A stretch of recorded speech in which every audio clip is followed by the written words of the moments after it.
Bismillahirrahmanirrahim. Assalamualaikum warahmatullahi wabarakatuh. Alhamdulillahillazi arsala rasulahu bil huda wa dinil haq liyuzhirahu 'alad dini kullihi wa kafa billahi syahida. Wassalatu wassalamu ala asyrafil anbiya'i wal mursalin wa ala alihi wa sahbihi ajma'in. Subhanaka la ilma lana illa ma 'allamtana innaka antal alimul hakim. Wala haula wala quwwata illa billahil aliyyil azim. Pertama-tamanya marilah kita merafakkan syukur kepada Allah Subhanahu wa taala kerana dengan izin dan limpah rahmat-Nya kita dapat sekali lagi menunaikan solat fardu maghrib berjamaah.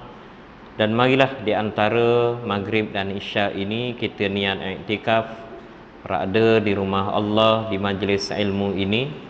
Mudah-mudahan Allah Subhanahu wa taala kurniakan kebaikan, digolongkan kita daripada kalangan ahli syurga berkat hadir majlis ilmu seumpama ini, insya-Allah.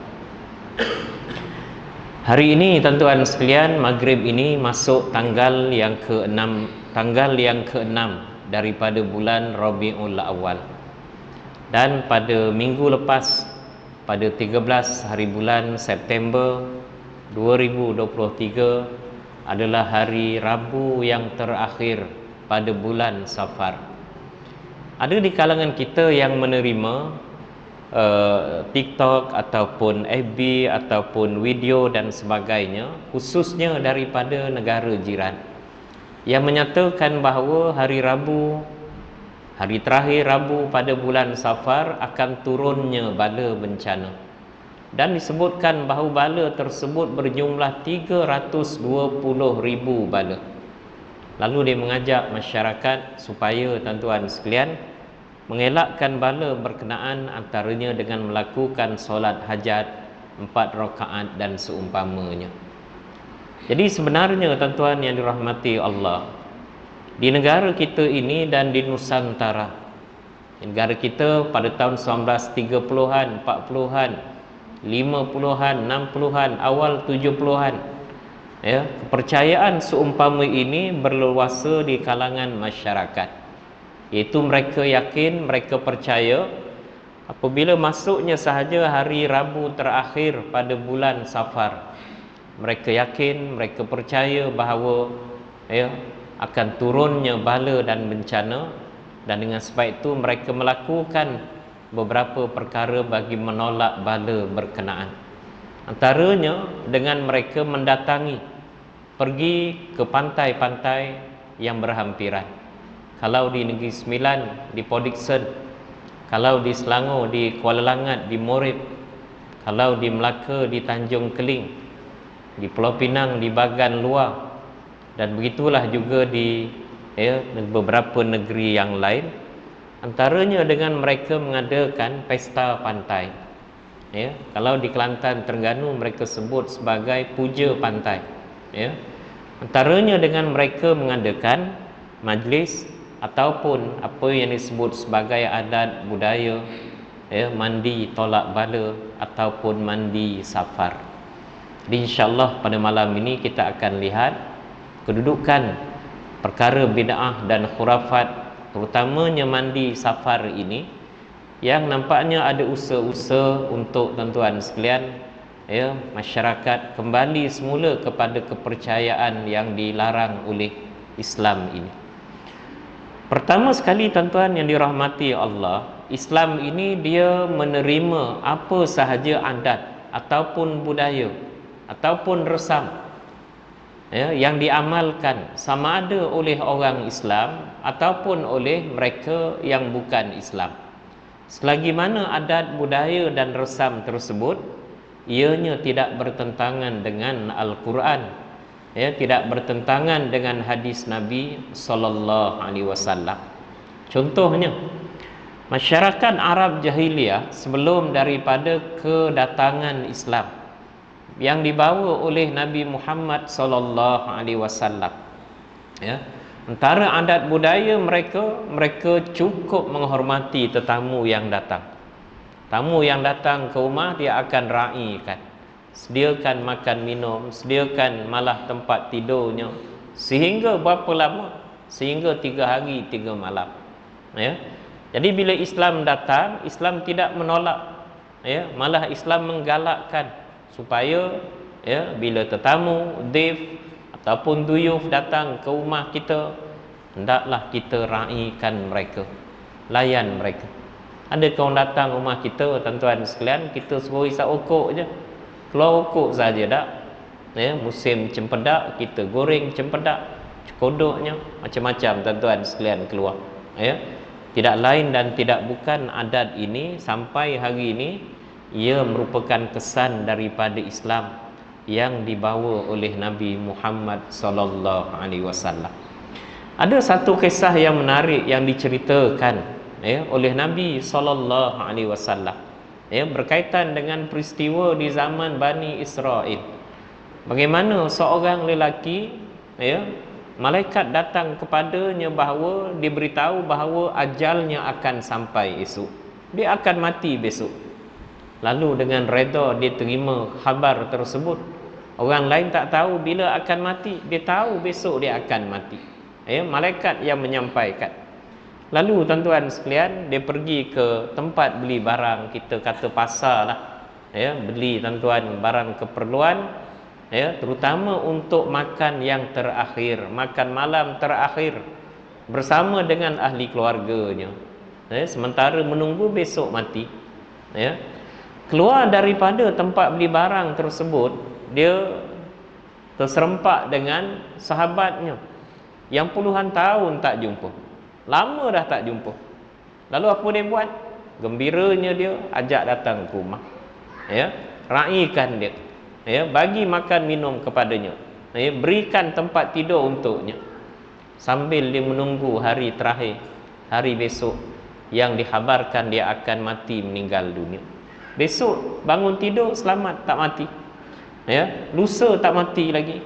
Takkan malaikat lupa untuk, ya, melaksanakan tanggungjawabnya, ya. Beberapa hari kemudian diberitahu bahawa bahawa hamba Allah ini, Allah Ta'ala, ya, lanjutkan usianya sehingga 10 tahun lagi kerana menyambung silaturahim, menghubungkan silaturahim, berbuat baik khususnya kepada tetamu yang datang, sahabat dan sebagainya.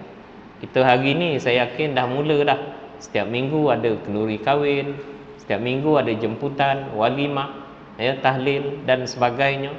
Maka mudah-mudahan dengan itu, ya, menghubungkan silaturahim, dan mudah-mudahan dengan itu juga tuan-tuan sekalian, gembiranya orang yang menjemput kita, kita hadir majlisnya, mereka bukan nak duit kaut sangat tuan-tuan sekalian, yang utama kita hadir menghubungkan silaturahim. Mudah-mudahan, ya, usia kita Allah Ta'ala panjangkan.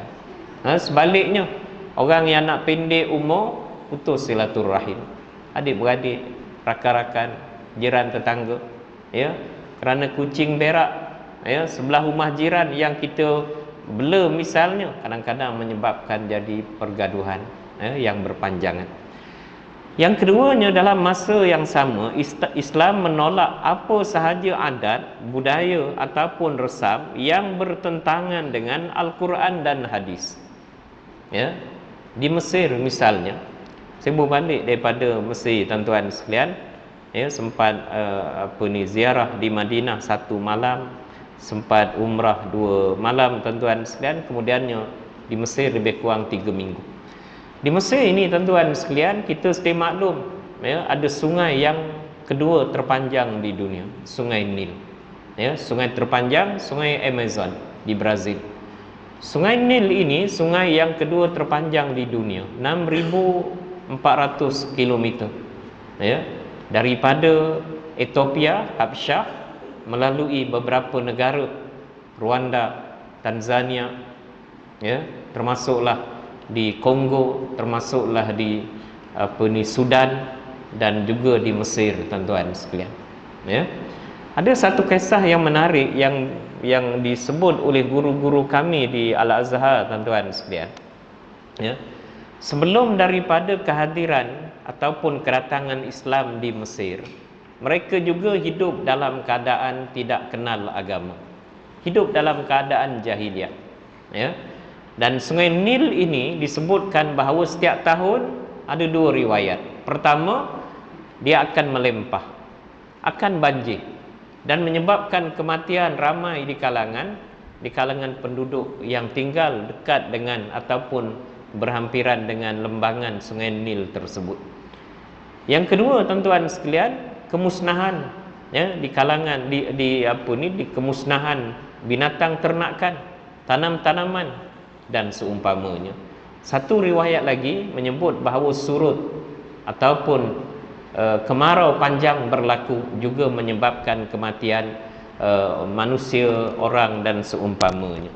Sebab itu, tuan-tuan yang dirahmati Allah, sebelum Islam datang, ya, jahiliah yang disebutkan tadi berlaku.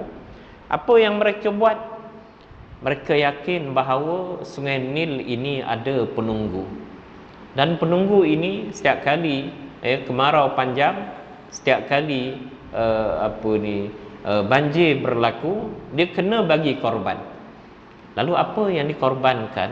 Anak-anak dara, perempuan-perempuan dicampakkan ke dalam Sungai Nil, dan mereka beranggapan inilah yang dapat meredakan keadaan.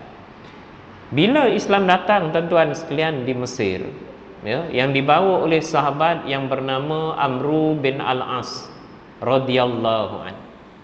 Siapa dia? Amru bin Al-As, sahabat Nabi SAW. Dia masuk Islam pada zaman Rasulullah pada tahun 8 Hijrah. Ceritanya, apabila umat Islam yang dipimpin oleh Nabi SAW menerima dakwah Nabi, kebanyakan ramai di kalangan mereka telah pun diseksa, di kalangan mereka telah dihalau, di kalangan mereka telah dizalimi. Lalu Nabi minta kepada mereka lebih kurang 83 orang untuk berhijrah ke Habsyah. Habsyah tu di mana? Ethiopia hari ini. Kerana di sana ada seorang raja yang adil yang bernama Najasyi, gelaran kepada raja di Habsyah tersebut.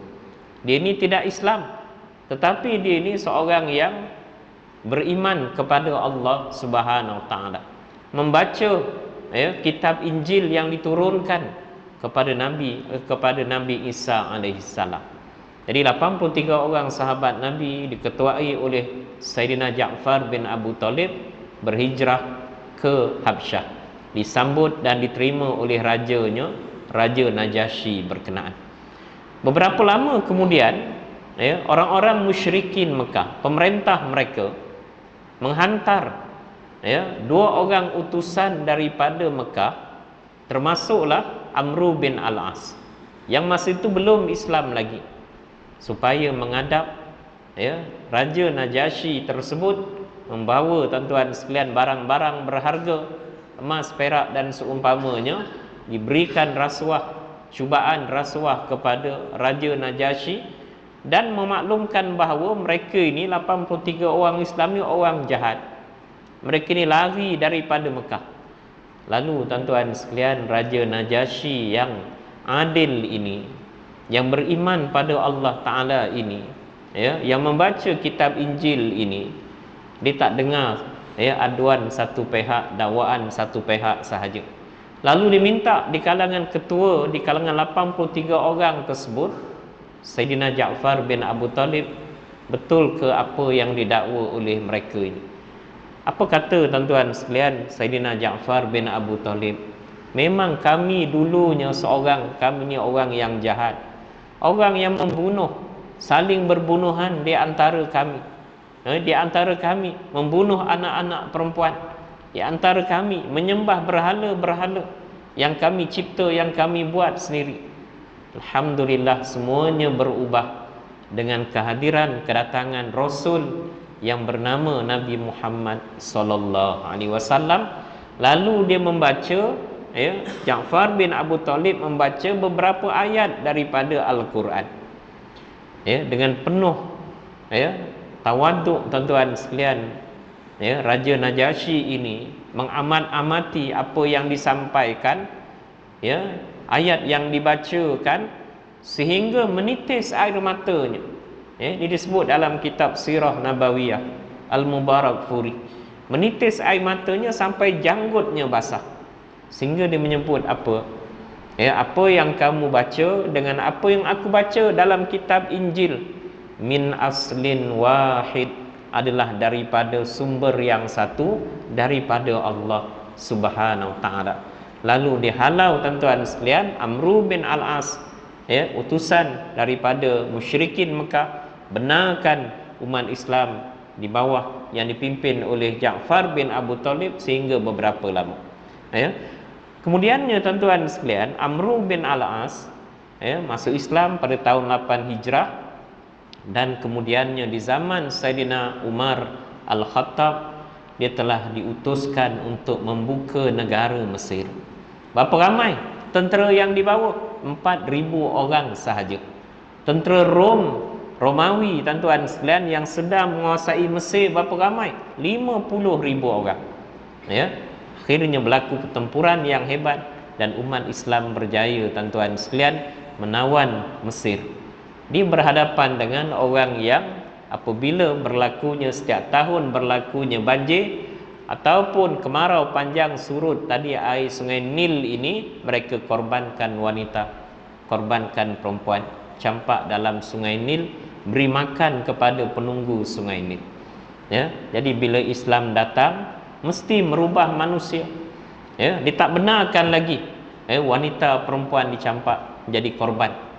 Lalu dia pun tak tahu nak buat macam mana.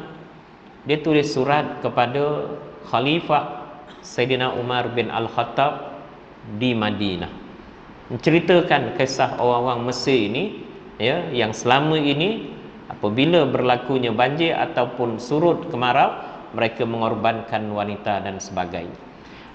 Tak lama kemudian, tuan-tuan sekalian, ya, Saidina Umar menulis menjawab surat berkenaan, dan ya, dia pesan bila sampai kepada Gubernur Amru bin Al-As, campakkan surat tersebut ke dalam sungai Nil. Kita tak pernah dengar, tuan-tuan, orang hantar surat pada sungai. Ya, Saidina Umar, tuan-tuan sekalian, ya, Amru bin Al-As sempat baca apa yang ditulis oleh Saidina Umar Al-Khattab. Kalaulah kamu mengalir ini, banjir ini, melempah ini, ataupun surut, ataupun kemarau ini, semata-mata kerana Allah Ta'ala, selamatlah kamu. Tapi kalau kamu mengalir ini, surut ini, ya, semata-mata kerana kuasa kamu, binasalah kamu, celakalah kamu. Campak dalam sungai Nil. Disebutkan mulai hari itu sampailah hari ini tidak pernah lagi berlaku, tuan-tuan sekalian, kemarau panjang ataupun, tuan-tuan sekalian, banjir yang menyebabkan kematian, kerosakan. Jadi adat budaya, ya, yang bertentangan dengan Islam, Al-Quran dan hadis, maka ia suatu yang ditolak. Ya.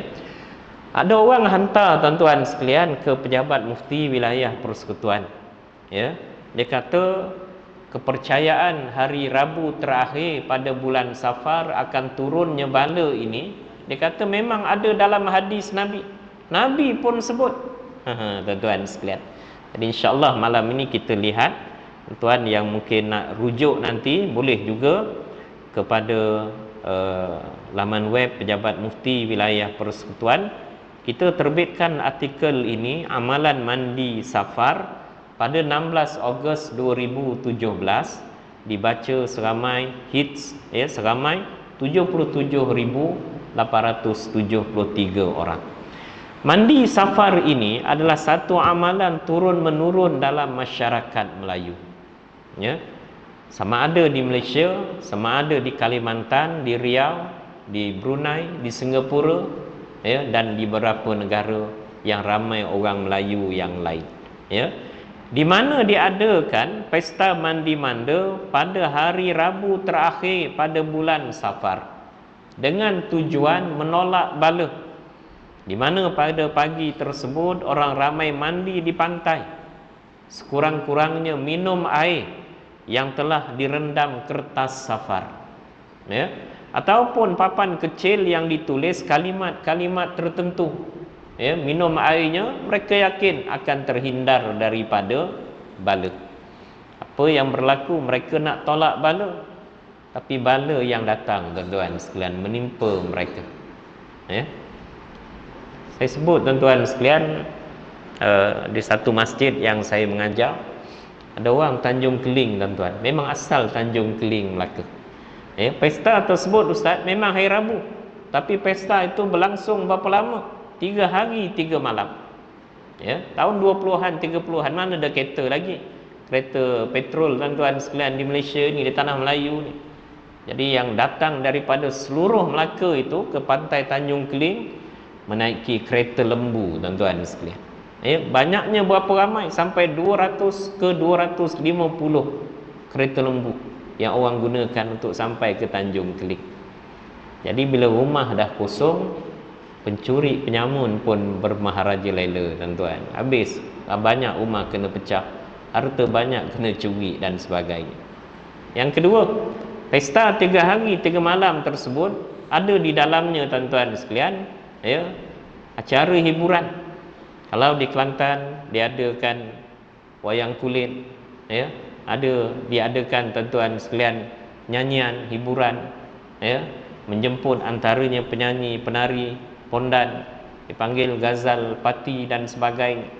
Jadi akhirnya kata hamba Allah ni tuan-tuan sekalian, dia kata ramai yang hilang di sebalik semak tuan-tuan sekalian, menjadi tempat perkara-perkara maksiat berlaku dan seumpamanya. Jadi timbul soalan, berdasarkan soalan dan penjelasan ringkas mengenai mandi safar ini, kami telah menerima satu pesanan ringkas, mengatakan bahawa amalan mandi safar ini disebut dalam hadis Nabi SAW. Jadi sebab tu bolehlah kita buat mandi safar, bolehlah kita buat upacara mandi tolak bala dan sebagainya, sebab Nabi dah sebut. Betul ke dakwaan berkenaan? Kajian kita tuan-tuan sekalian mendapati ada beberapa hadis, sekurang-kurangnya 4 hadis yang menyebut tentang safar. Hadis pertama daripada Abu Hurairah radhiyallahu an, daripada Nabi SAW, la adwa wala tirata wala safara wala hammah. Tidak ada penyakit yang berjangkit. Yang kedua, tidak ada kepercayaan bahawa haiwan ataupun binatang memberi manfaat ataupun mudarat. Itu di kampung dulu tuan-tuan, orang percaya bila nak meminang anak dara orang dan sebagainya, naik kenderaan, naik kereta, naik motor dan sebagainya, di simpang jalan ada biawak lalu tuan-tuan sekalian, ada biawak melintas jalan, jom balik. Kenapa tak teruskan? Ini tanda ni, kalau kita teruskan juga perjalanan, pinangan akan ditolak. Apa tandanya? Biawak tu lah. Percaya pada biawak tuan-tuan. Jadi Nabi sebut tidak ada kepercayaan kepada haiwan, yang boleh memberi manfaat ataupun mudarat. Yang ketiga, tiada kesialan pada bulan safar. Nabi sebut safar, tapi makna dia apa? Tidak ada perkara sial pada bulan safar. Dan yang keempat, tidak ada kepercayaan datangnya malapetaka disebabkan burung hantu. Kita duduk kampung dulu tuan-tuan, kan gelap. Kampung saya di Sabak Bernam, elektrik masuk tuan-tuan 82. Sebelum itu guna lampu pelita, lampu gasolin dan sebagainya. 10 malam, 11 malam dah gelap dah. Sebab dulu dulu orang anaknya biasanya ramai tuan-tuan. Berapa ramai? 14 orang. Berapa ramai? 7-8 orang. Ya, sekarang ni kita banyak masalah, anak pun tak amai tuan-tuan sekalian. Wallahu a'lam. Ya. Jadi mereka dengar tuan-tuan malam-malam, khususnya malam Jumaat, ya, burung hantu tuan-tuan berbunyi. Kata orang tua tuan-tuan sekalian. Ya. Mesti ada orang mati besok ni. Kebetulan besok ada orang mati, dah sampai ajalnya tuan-tuan. Kan aku dah sebut dah malam tadi. Wallahu a'lam. Ini hadis yang pertama. Yang keduanya dalam lafaz yang lain daripada Sayyidina Jabir bin Abdullah radhiyallahu anhuma, bahawa Rasulullah sallallahu alaihi wasallam bersabda, la adwa wala safara wala ghul. Tidak ada penyebaran penyakit secara tabii. Tidak ada kesialan pada bulan Safar. Ya. Dan tidak ada ghul. Ghul tu makna dia apa? Syaitan yang boleh menyerupai dalam pelbagai bentuk untuk menyesatkan manusia. Jadi saya ambil tuan-tuan 2 daripada 4 hadis ini, kesemuanya adalah hadis-hadis yang dikategorikan hadis sahih, ya, yang dimasukkan dalam Sahih Bukhari dan Sahih Muslim. Bukan hadis dhaif, bukan hadis maudhu. Hadis yang memang tuan-tuan sekalian menepati kategori hadis-hadis yang terpilih. Maka dengan sebab itu betullah hadis berkenaan, dan betullah Nabi SAW menyebut perkataan Safar dengan maksud tiada kesialan pada bulan Safar. Ya. Kita jangan terus ambil je tuan-tuan sekalian, kan Nabi sebut Safar. Ya, jadi bolehlah mandi Safar, mandi tolak bala dan sebagainya. Ya, macam setengah orang kita macam tu. Ya, dia tak baca tuan-tuan tafsiran maksud hadis berkenaan. Saya ingat lagi pada tahun 1999 saya bertugas di Pejabat Agama Petaling. Ya, pejabatnya sebelah dengan pejabat daerah di Subang Perit tuan-tuan, tak jauh daripada situ. Ya, tinggal di SS19 beberapa lama di kuartus kerajaan tersebut. Tahun 2000 tuan-tuan sekalian, jemput ceramah di pusat Serenti Karak tuan-tuan. Kita jalan nak ke Kuantan, atas bukit tu ada pusat Serenti Karak. Sekarang ni nama dia Puspen. Ya.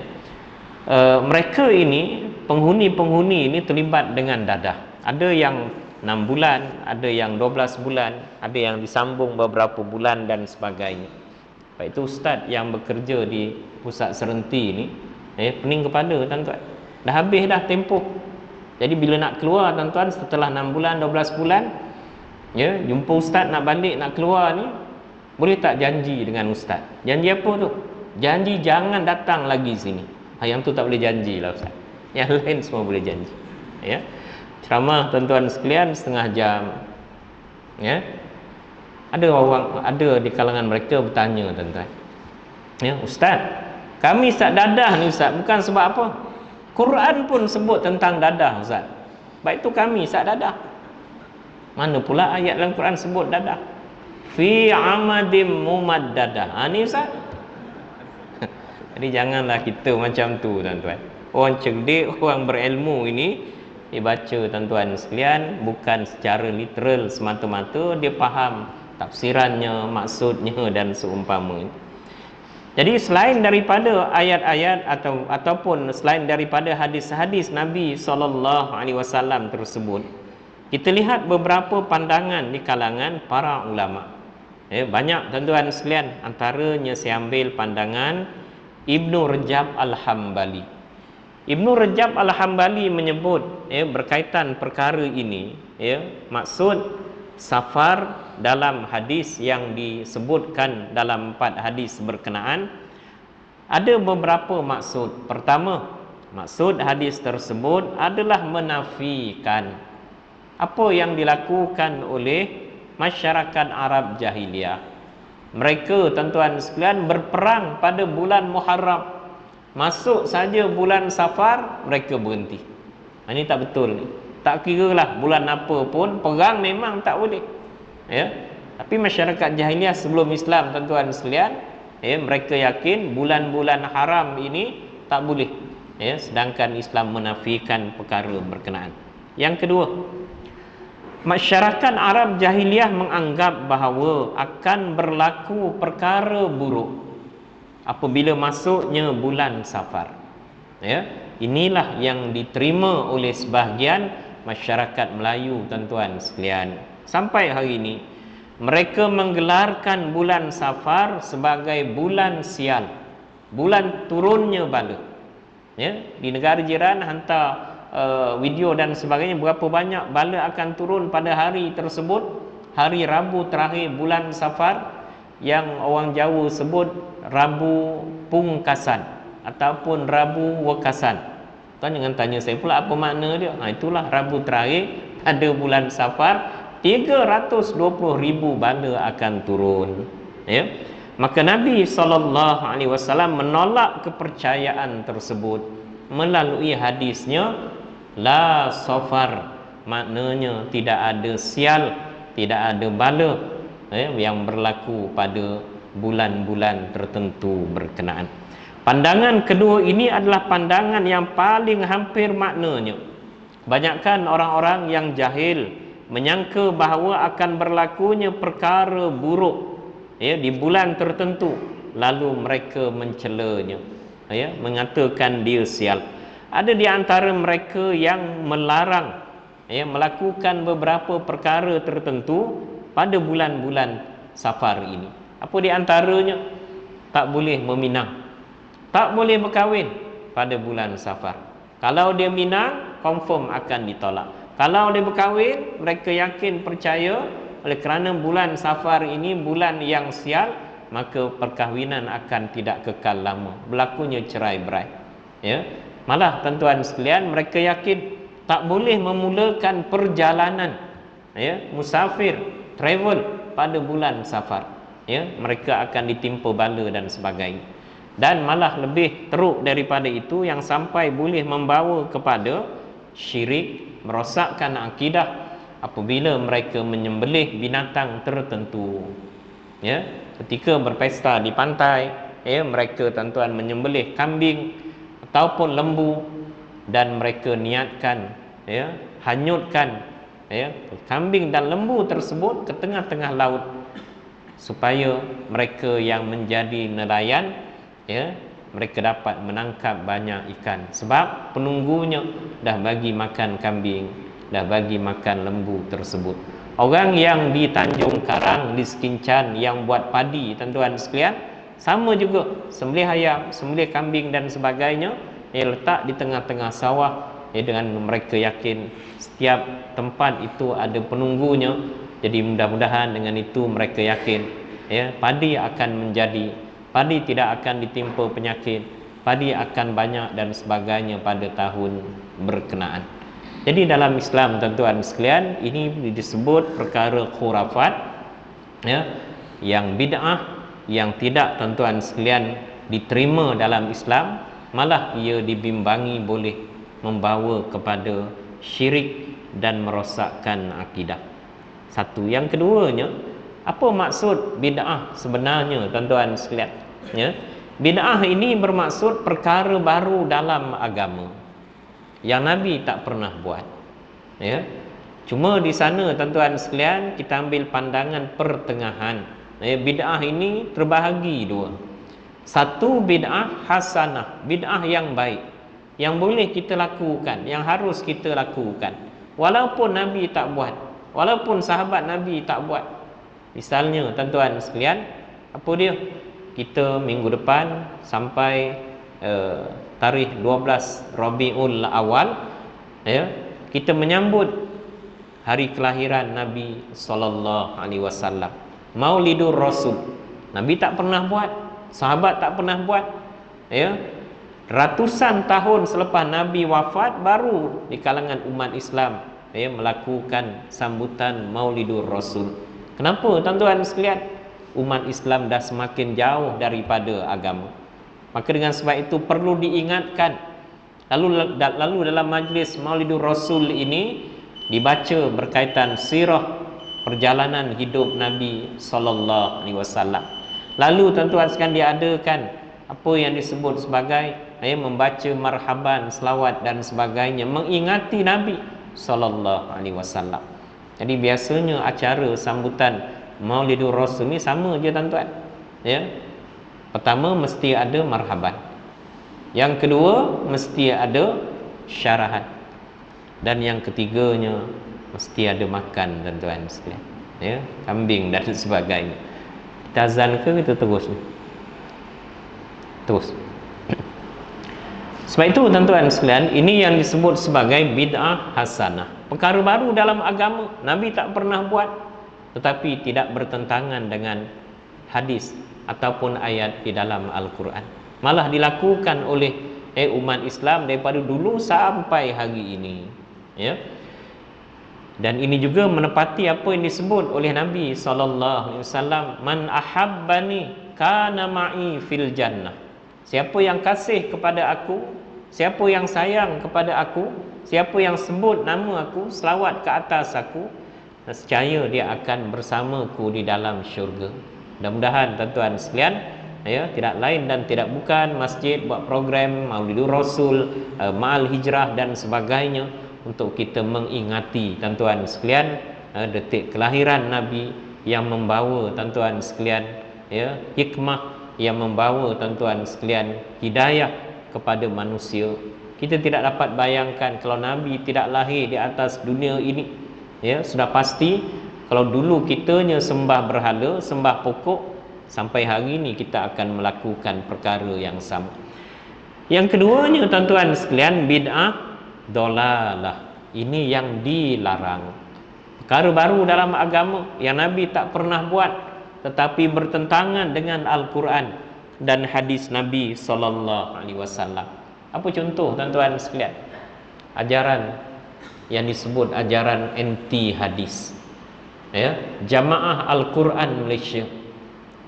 Tahun 1985, seorang pensyarah USM, Dr. Kasim Ahmad, mengeluarkan satu buku yang bertajuk Hadis Satu Penilaian Semula.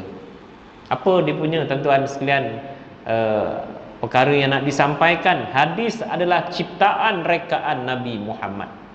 Kita hanya terima Quran sahaja, hadis kita tolak. Diadakan dialog daripada pagi sampai malam di Masjid Al-Malik Faisal, Seksyen 16, Petaling Jaya. Pada tahun 1985. Kasim Ahmad dan kumpulan anti hadis satu pihak. Satu pihak lagi tuan-tuan sekalian, kumpulan di kalangan Persatuan Ulama Malaysia tuan-tuan. Dialog sampai malam, ditetap pertahankan, ya, bahawa hadis ini kita kena tolak sebab dia ciptaan Nabi Muhammad.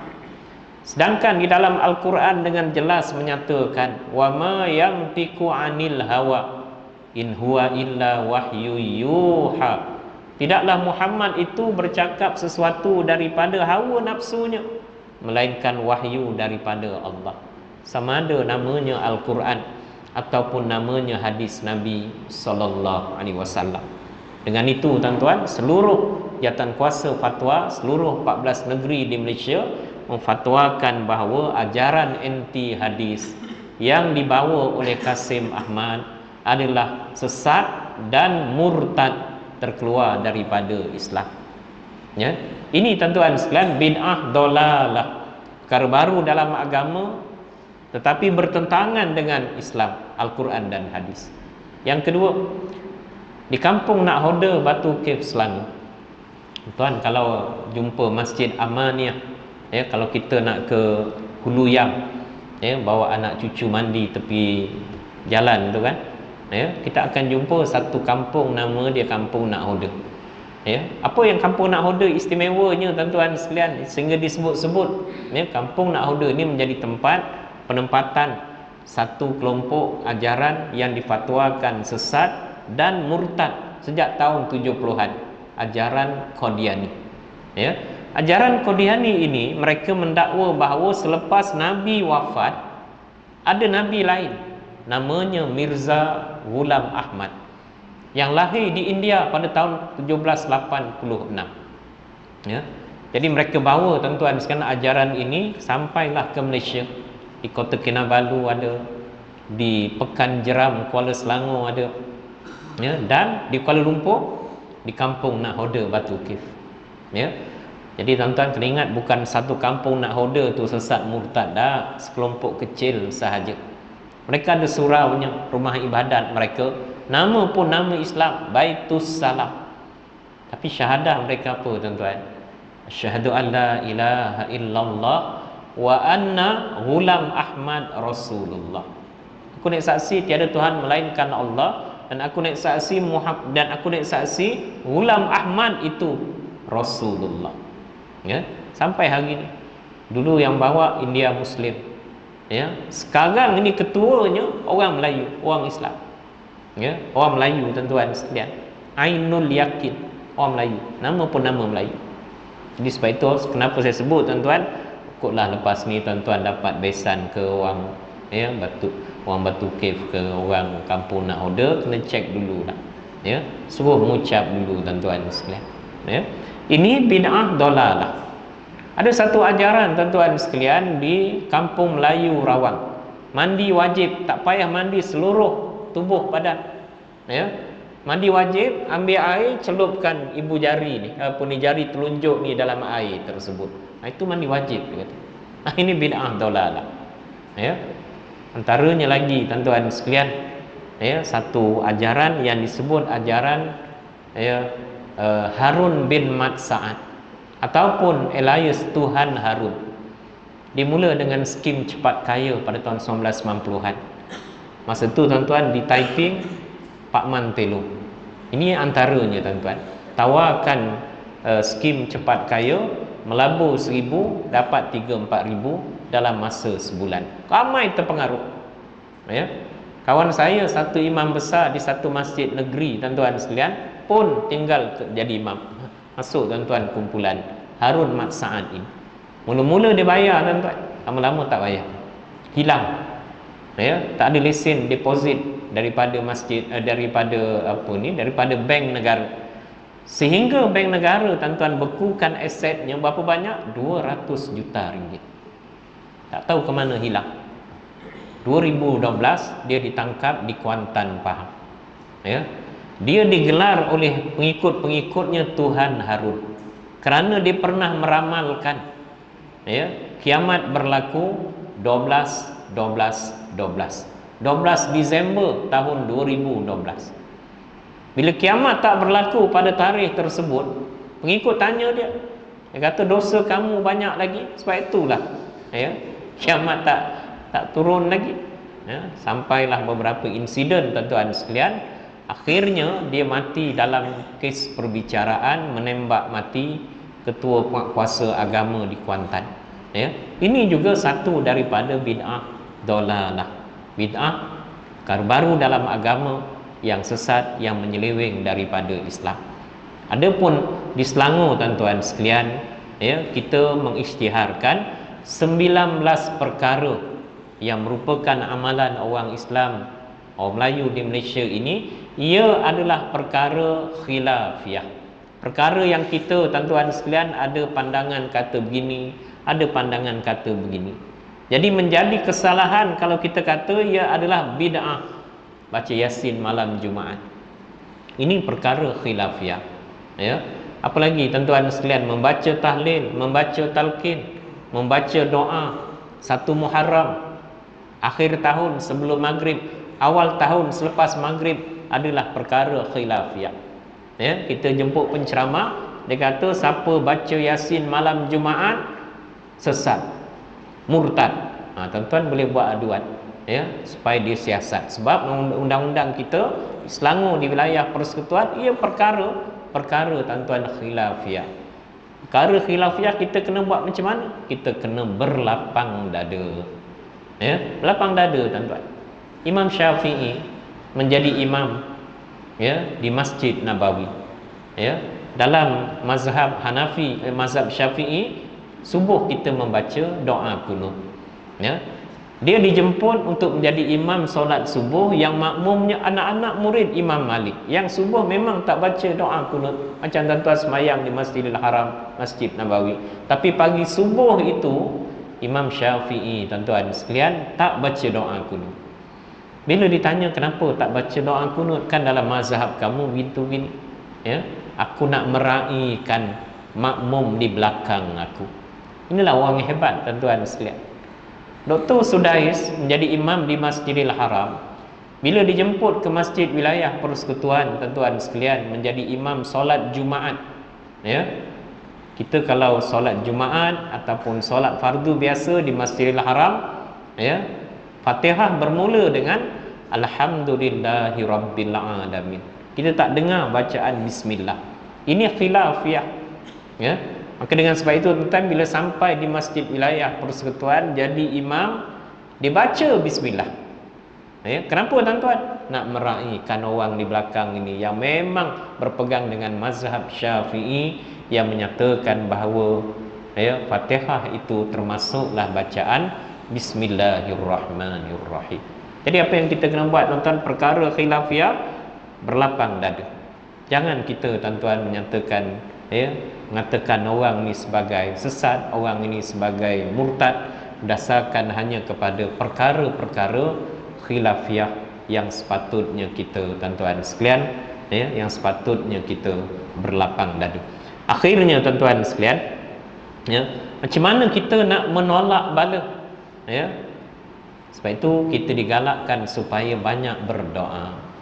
Nabi SAW setiap kali nak tidur di atas katilnya, pembaringannya, Nabi baca 3 kul tuan-tuan. Qul Allah, qul a'udzu birabbil falaq, qul a'udzu birabbin nas. Ya. Hembus pada kedua tapak tangan ini, kemudiannya sapu kepada seluruh anggota badan kecuali kemaluan. Untuk apa tuan-tuan sekalian? Mohon pada Allah supaya terjaga, terpelihara daripada kejahatan manusia, santaunya, sihirnya, dan kejahatan, ya, jin dan syaitan, tuan-tuan sekalian. Kita nak keluar daripada rumah, baca doa tuan-tuan, ya. Bismillahirrahmanirrahim. 'Ala Allah. Bismillahilladzi la yadurru ma'asmihi syai'un fil ardi wala fis sama. Ataupun tuan-tuan sekalian, kita membaca doa-doa tertentu. Misalnya Allahumma inna na'udzubika min jahdil bala wa darkis syaqa, dan seterusnya. Allahumma inna na'udzubika minal barasi wal junun, dan seumpamanya. Jadi doa inilah yang disebut sebagai, ya, otak kepada segala ibadat. Doa merupakan tuan-tuan sekalian, ya, perisai kepada orang-orang yang beriman, sebagaimana yang disebut oleh Allah Ta'ala di dalam Al-Quran, ud'uni astajib lakum. Mohonlah apa sahaja kepada aku, nescaya aku akan perkenankan doa dan permohonan kamu. Wallahu a'lam. Bukan caranya dengan mandi tolak bala ataupun percaya kepada perkara bid'ah dan khurafat yang boleh dibimbangi merosakkan akidah kita. Wallahu a'lam. Ada soalan?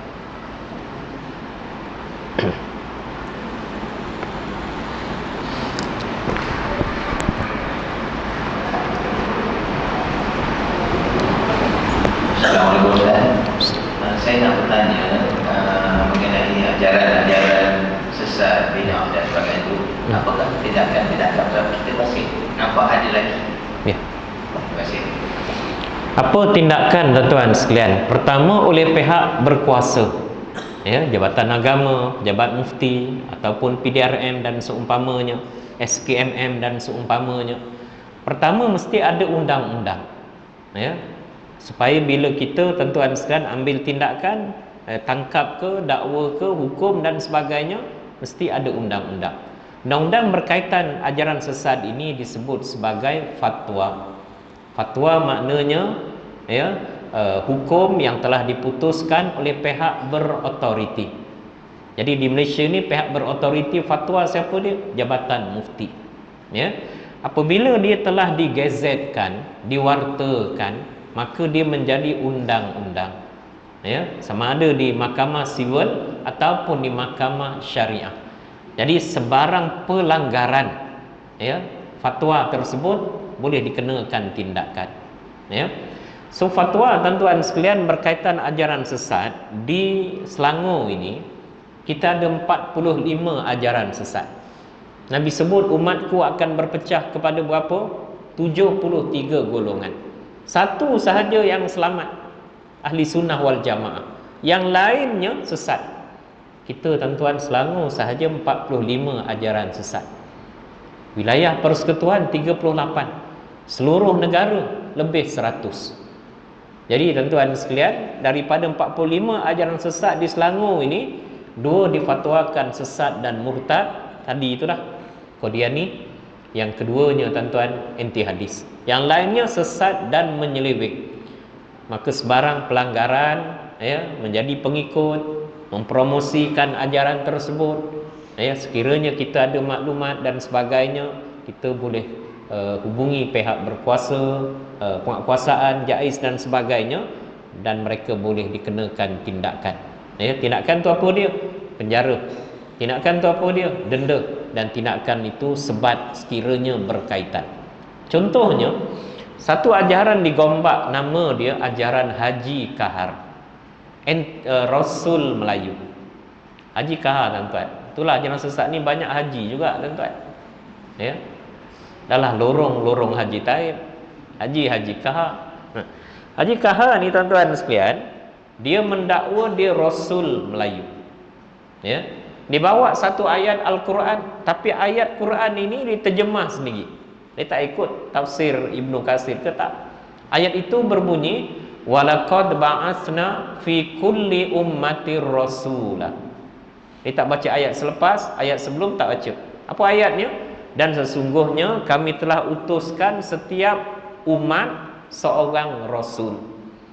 Dia kata apa tuan-tuan? Nabi Muhammad rasul orang Arab. Di Kuala Lumpur ni tak ada rasul lagi. Sayalah rasulnya. Tuan-tuan sekalian, apa buktinya? Nabi Muhammad terima wahyu di Gua Hira. Saya pun terima wahyu kat mana? Gua Kemensah. Gua Kemensah ni di mana tuan-tuan? Belakang Zoo Negara.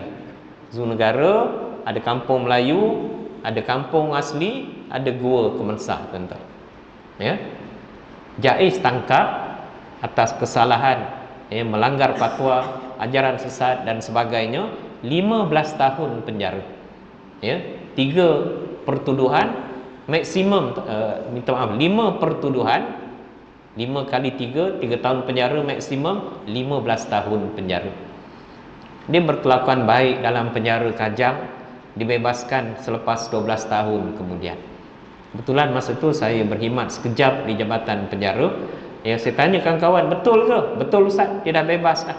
Dia berkelakuan baik, masuk kelas mengaji dan sebagainya. Dan dia telah isytiharkan letak jawatan sebagai Rasul Melayu. Ini berlaku tuan-tuan. Jadi pertama kena ada undang-undang dulu. Kalau fatwa tak ada, habis. Dan sebab itu tuan-tuan sekalian, ajaran sesat ini sekiranya tidak benteras daripada awal, disampai peringkat boleh menyebabkan mengganggu keselamatan dan ketenteraman awam. Saya nak bagi contoh tuan-tuan. Tahun 1976, saya darjah 4 masa tu lebih kurang. Ada satu ajaran namanya ajaran Haji Kamarudin. Berpusat di Kajang, Selangor. Ajaran tu apa dia? Ajaran ini mendakwa dalam forum-forum tertutup, usrah-usrah mereka yang tertutup tuan-tuan sekalian, for members only. Mereka mendakwa bahawa bukan Islam kafir. Betul lah. Jadi rentetan daripada bukan Islam kafir itu apa dia? Halal darah, boleh dibunuh, perniagaan boleh dirompak, rumah ibadat boleh dicerobok. Ini teori-teori dalam yang ditanam pasak tuan-tuan kepada pengikutnya. Akhirnya dia menjadi satu operasi apabila mereka menyerang 2 kuil di Kerling, Hulu, Selangor. Kerling ni di mana tuan-tuan? Jalan lepas Kuala Kubu nak menghala Tanjung Malim, kanan kiri tu estate. Kuil Hindu banyak. Dah percaya pada kata-kata guru, kalau kamu mati nanti mati syahid. Apa yang mereka buat? Membabi buta percayaan agama yang diselewengkan, akhirnya serang 2 kuil tersebut. Kuil ketiga mereka tidak bernasib baik. Penjaga kuil sempat sedar, ambil tombak begitu gini, mati 4 orang. Sebab itu tuan-tuan sekalian, adakah ini Islam? Tak, Islam tak ajar macam tu. Imam Syafi'i menyebut kalau kamu bertemu dengan orang bukan Islam, Jangan kamu anggap kamu lebih hebat, lebih mulia daripada mereka. Kerana boleh jadi satu masa nanti mereka dapat hidayah, seluruh dosa mereka Allah Ta'ala ampunkan. Kamu tak tentu lagi. Jadi apa yang kita kena buat? Dakwah mereka, ajak mereka secara hikmah dan sebagainya. Yang kedua, ajaran Nasir Kemboja di Batu Pahat. Mereka mendakwa Malaysia ni bukan negara Islam. Kita kena jatuhkan kerajaan dengan underground, bawah tanah. Ya. Yang berperlembagaan macam mana? Tunggulah 5 tahun pilihan raya dah. Apa mereka buat? Serang balai polis Batu Pahat. Ya, dengan pedang dan sebagainya. Polis tak dapat nak elak, terpaksa tuan-tuan mempertahankan diri setelah anak isteri mereka kena serang, ramai yang cedera parah. Polis tembak mati 7 orang tak silap saya, tuan-tuan. Ya. Kenapa tuan-tuan sekalian? Memahami agama secara salah. Mentafsirkan Al-Quran ikut kepala, bukan ikut kitab tafsir. Dan yang terbaru tuan-tuan, pada tahun 2012, seorang lelaki bernama Khalil Afandi cuba menyerang Jabatan Perdana Menteri Blok B1 Putrajaya. Tapi dia silap, bukan Blok B1, Blok B2 mampu jabat sebelah tu. Ya. Dia turun daripada bas dia buka baju dan sebagainya, bawa pedang, diisytiharkan di Imam Mahdi. Ya. Apa dia buat? Nak serang JPM. Ya. Bersama dengan dia seorang wanita student UIA yang direkrut melalui FB, tuan-tuan sekalian. Kajian kita tuan-tuan sekalian, Khalil Afandi ini budak cerdik. Ya, boarding school di Berseri Perlis, tuan-tuan, MRSM. Tapi macam mana boleh terpengaruh dengan ajaran sesat menyeleweng? Dia baca Islam ini, percaya tuan-tuan hanya melalui internet sahaja. Kita cukup percaya bahawa internet ini tuan-tuan, media sosial cukup banyak berkaitan maklumat Islam, tapi kebanyakannya Islam yang diselewengkan. Ya? Dan inilah sampai kita pada hari ini. Jadi apa yang kita kena buat? Pertama, ada undang-undang, ambil tindakan. Yang keduanya, kita sebagai orang awam, ya, kita hendaklah berilmu.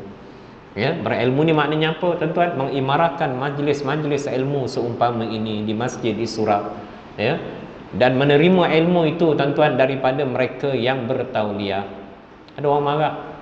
Ya, ada ustaz-ustaz kita tuan-tuan, tauliah pun tak ambil. Ya, kita kenalah terima tuan-tuan sekalian, ini sebagai suatu keperluan. Orang naik kereta dia kena ada lesen. Orang berceramah agama, ya, yang sekiranya silap boleh menyebabkan kekeliruan, kesesatan di kalangan masyarakat, sepatutnya dia juga memiliki lesen ataupun namanya tauliah. Dia kata zaman Nabi tak ada tauliah pun. Ya, zaman Nabi lah bermulanya tauliah. Nabi menghantar seorang sahabat yang bernama Muaz bin Jabal. Muaz bin Jabal ini dilantik sebagai gubernur. Gubernur ni bukan CM, ketua menteri, pentadbiran sahaja, tak, termasuk ketua agama. Dihantar ke Yaman. Sebelum pergi Yaman, Nabi panggil dia, tanya 3 soalan. Macam mana kamu nak hukum sesuatu perkara nanti di Yaman? Orang tanya, kamu nak hukum macam mana? Aku akan rujuk kepada Al-Quran. Macam mana kalau dalam Quran tak ada? Aku rujuk dalam hadis Nabi SAW. Kalau tak ada dalam Quran, dalam hadis, macam mana nak buat? Aku akan berijtihad, pandangan aku selagi mana tidak berlawanan dengan Al-Quran dan hadis. Nabi ambil tangannya yang mulia tuan-tuan, letak pada dada Muaz bin Jabal. Siru ala barakatillah. Sampaikanlah agama ini kepada seluruh manusia. Ya, setelah Muaz bin Jabal radhiyallahu anhu menjawab tepat 3 soalan berkenaan. Kalau tak boleh jawab, Nabi tak suruh pergi, tuan-tuan. Ya, maknanya tauliah, temu duga, ya, dan kebenaran sebenarnya suatu yang disyariatkan oleh Islam itu sendiri. Ya, ada masjid jemput penceramah. Kenapa tuan-tuan? Tauliah tak ada, tak tanya pun kepada pejabat agama dan sebagainya. Kenapa jemput dia? Followers ramai. Ya, media sosial panggil ceramah. Dalam ceramahnya tiba-tiba disebut, siapa yang baca Yasin malam Jumaat tahlil, talqin, bid'ah, sesat. Sudah tuan-tuan. Sejam dia baliklah. Kita yang bergaduh imam dengan makmum. Imam lah punya pasal ni dia kata. Imam lah jadi khalifah baca Yasin malam Jumaat. Habis bergaduh tuan-tuan satu Korea. Seorang lagi dijemput ceramah misalnya. Dia kata apa? Nabi Muhammad itu maksum, terpelihara daripada dosa, daripada maksiat. Ya, setelah dilantik menjadi rasul umurnya 40 tahun. Sebelum umur Nabi 40 tahun, dia pun macam kita bergelumang dengan dosa maksiat. Ni tuan-tuan. Siapa punya statement ini? Ajaran sesat bernama Hizbut Tahrir. Ketuanya lepasan Undang-Undang Universiti Melayu. Berpusat di Bandar Baru, Seksyen 7, Bandar Baru Bangi. Ya, Malaysia ni dia kata oleh kerana terima sistem demokrasi, masuk pilihan raya, ahli parlimen, ahli Dewan Negeri yang dipilih adalah kafir. Macam tuan-tuan. Ya, ini yang berlaku dalam masyarakat. Sebab itu bila tauliah kita akan semak kelayakan. Ada yang menipu tuan-tuan. Ya. Dia mendakwa ketika mengemukakan permohonan tauliah di kami di Pejabat Mufti Wilayah, dia mendakwa dia degree daripada fake fatwa USIM, Universiti Sains Islam Malaysia nilai. Ya, 2 tahun kemudian ramai orang dah buat aduan Masjid Surau, mengelirukan. Kita pun tuan-tuan semak balik. Ya, tanya pendaftar USIM, kami semak dia kata tidak ada dalam senarai pelajar kami. Maknanya apa tuan-tuan? Tauliah itu dipalsukan. Sijil dipalsukan. Ya. Dan tahun 2014 saya pernah bertemu dengan seorang hamba Allah tuan-tuan sekalian yang nak membuka pusat rawatan Islam. Oleh kerana ada kaitan Islam, kita pejabat agama boleh masuk. Ya, sebelum dia dapat lesen daripada PBT nak buka pusat rawatan Islam dan sebagainya, kena dapatkan pengesahan ya, berkaitan ilmunya, agama dan sebagainya. Kita pun temu ramah dia, ya, interview dia. Ustaz, dalam buku-buku Ustaz kata Ustaz mengubat orang sejak umur 5 tahun. Betul ke Ustaz? Mana ada orang umur 5 tahun tadika dah boleh ubat orang? Itu bohong dia Ustaz. Itu penerbit buku dia macam-macam. Ustaz kata dalam buku Ustaz mendakwa dalam ceramah Ustaz, nama-nama berikut nama-nama syaitan. Nama-nama anak iblis. Betul ke Ustaz? Tak ada, ini penerbit buku ni. Last kali kita minta mana Ustaz punya sijil. Ustaz mendakwa daripada Azhar University. Dia kata hari tu tak bawa. Besok dia bagi tuan-tuan sekalian, kita semak MQA dan sebagainya, memang dipalsukan. Dia tak habis belajar sampai tahun 2, balik, tapi dia ketika temu duga dan sebagainya tuan-tuan bawa sijil-sijil palsu berkenaan. Tuan-tuan kena ingat, Lembah Kelang, Selangor wilayah ini lubuk. Sebab tuan-tuan sekalian, minta maaf lah, sampulnya lebih tebal daripada tempat lain. Tak ada masalah tuan-tuan, sedekah dan sebagainya. Tapi ada yang mempergunakan untuk mengambil kesempatan, menyebarkan perkara-perkara yang meragukan. Yang kedua, ilmu tuan-tuan. Yang keduanya, anak-anak kita yang belajar tuan-tuan, khususnya di bandar-bandar besar di luar negara, dekatkan mereka dengan tuan-tuan program-program ilmu, masjid dan sebagainya, khususnya di bawah MSD, di bawah tuan-tuan sekalian Jabatan Penuntut Malaysia dan sebagainya. Tak ramai mungkin yang sampai di Berlin tuan-tuan, di Jerman. Tak ramai yang mungkin sampai ke London, di Jepun dan sebagainya. Jadi penyertaan anak-anak kita di sana, insya-Allah tuan-tuan sekalian, mengikuti program-program agama, tarbiyah, usrah, tamrin dan sebagainya. Mudah-mudahan agama itu terjaga tuan-tuan. Kalau tidak, seorang-seorang takut hanyut dan akhirnya terpengaruh dengan ajaran yang mengelirukan berkenaan. Wallahu a'lam. Hasil itulah yang dapat kita bincangkan. InsyaAllah ada kesempatan kita jumpa di lain masa. Ya. Satu soalan. Soalan ini sensitif sikit dia tanya. Tapi dia tanya, apakah tindakan Jabatan Agama Islam Selangor tentang kumpulan-kumpulan yang mengatakan bahawa jika tak sokong dia masuk neraka.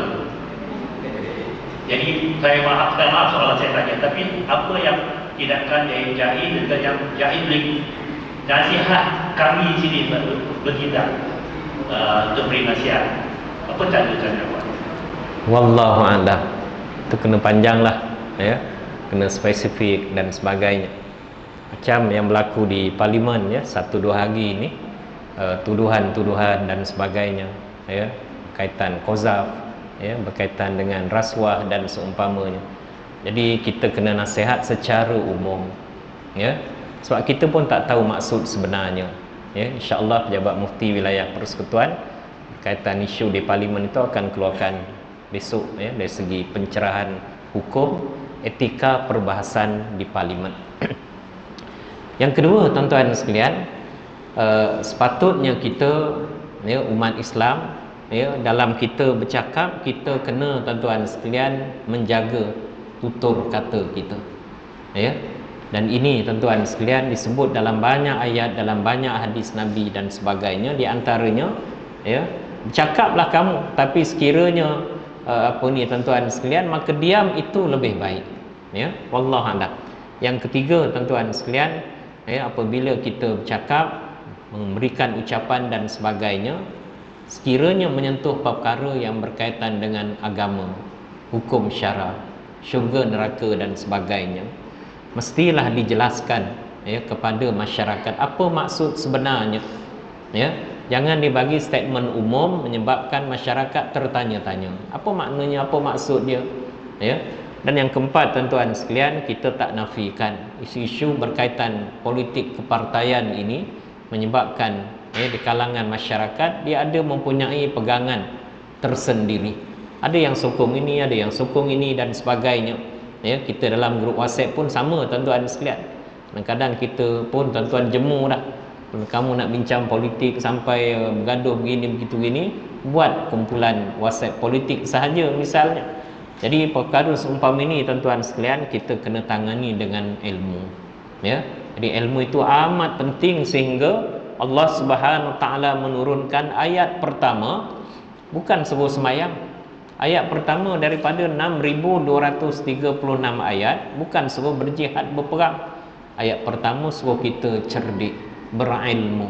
Iqra bismi rabbikal ladzi khalaq. Bacalah dengan nama Tuhan yang telah menciptakan kamu. Baca dengan maksud research, buat kajian, buat penyelidikan, ya. Baca dengan maksud, tuan-tuan sekalian, ya, mengetahui maksud sesuatu perkara tersebut secara, ya, lengkap sebelum daripada kita mengambil sikap kita tertentu. Jadi dakwaan secara umum, siapa tak sokong aku dia masuk neraka. Jadi perkara ini pun kena kita buat tuan-tuan sekalian, pencerahan, ya. Mungkin tuan-tuan sekalian konteksnya, mungkin tuan-tuan sekalian apa maksudnya, di mana dia bercakap. Jadi perkara ini, tuan-tuan sekalian, ya, mudah-mudahan masyarakat dengan ilmu yang ada, berkat kuliah, ceramah dan sebagainya, mereka sendiri boleh membuat penilaian, ya. Wallahu a'lam. Okey, itu saja Pak Imam, ya. InsyaAllah kita bertemu dalam kesempatan yang lain. Minta maaf di atas sebarang kesalahan, kesilapan. Aqulu qawli hadza wa astaghfirullahal azim. Wassalamualaikum warahmatullahi wabarakatuh. Allahumma inna nas'aluka imanan kamila wa nas'aluka qalban khashi'a wa nas'aluka ilman nafi'a. Allahumma faqihna fid din wa 'allimna ta'wil wahdina siratal mustaqim. Rabbana 'alaika tawakkalna wa ilaika anabna wa ilaikal masir. Rabbana atina fid dunya hasanah wa fil akhirati hasanatan wa qina azabannar. Walhamdulillahi rabbil alamin. Taqabbalallah.